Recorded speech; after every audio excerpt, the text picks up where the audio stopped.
Na kanisa letu la Fiane Free Assembly nchini Norway, they have sent us. Wametutuma. So today we arrived from the other side of the earth and came to Dar es Salaam today. Kwa hiyo leo tumetoka upande mwingine wa dunia na kuja mahali hapa leo.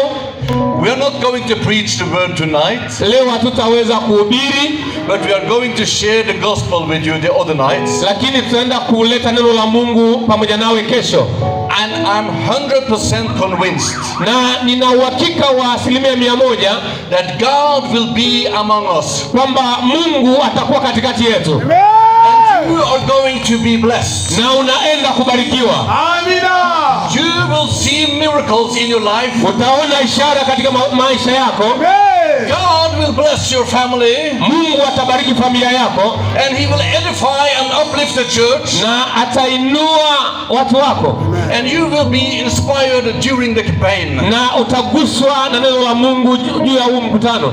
So we are looking forward to share time with you. Kwa hiyo tunatarajia kuwa pamoja nawe na kukaa pamoja nawe.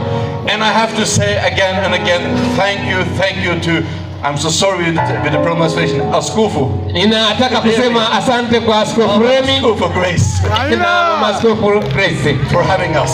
Kwa kutukaribisha. Asante sana. Tuko tayari.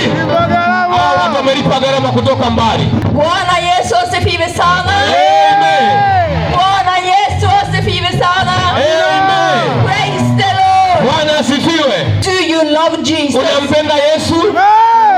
Do you obey his teaching? Unatii maagizo yake?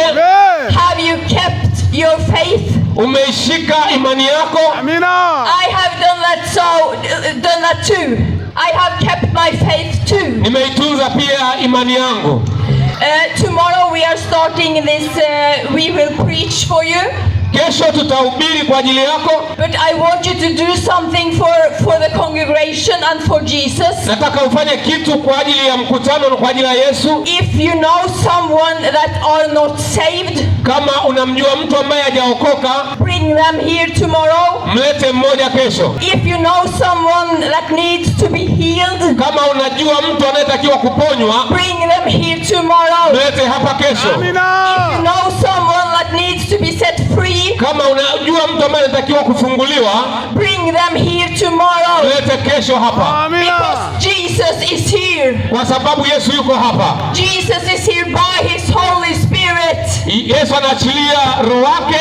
Jesus is here by his Holy Spirit. Yesu yuko hapa kupitia roho wake. And he has promised to confirm his word. Na ameahidi kuthibitisha neno lake. Hallelujah. Hallelujah. Bwana asifiwe.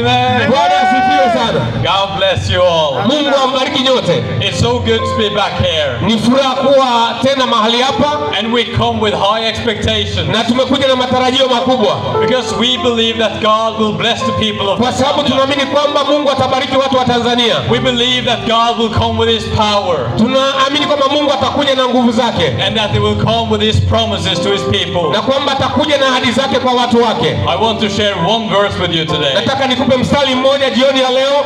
It's in the 2 Corinthians. Katika kitabu cha Korintho wa pili, chapter 1. Ule sura ya kwanza and verse 19 to 23. Na mstari wa 19 mpaka 23. And this verse it applies to your life and to your situation. Na huu mstari unagusa maisha yako na kila hali unayoipitia. No matter how you feel in this life. Haijalishi unajisikiaje katika haya maisha. This is for you. Na hii ni kwa ajili yako. For the Son of God, Jesus Christ, who was preached among you by us, by me, Silas, and Timothy, was not yes and no, but in him it has always been yes. For no matter how many promises God has made, they are yes in Christ. Lakini kama Mungu alivyo mwaminifu, neno letu kwenu si ndio na sio. Maana mwana wa Mungu Kristo Yesu aliyehubiriwa kati yetu na sisi, yani mimi na Silwano na Timotheo, hakuwa ndio na sio, bali katika yeye ni ndio. So if we believe in Jesus, kwa hiyo kama unaamini katika Kristo, if we believe that he died for our sins, kama unaamini kwamba alikufa kwa ajili ya dhambi zetu, if we believe that God raised him from the dead, kama unaamini kwamba Mungu alimfufua katika wafu, we have promises in the Bible. Kuna ahadi katika Biblia. And by Jesus, na kupitia Yesu, all the promises are yes.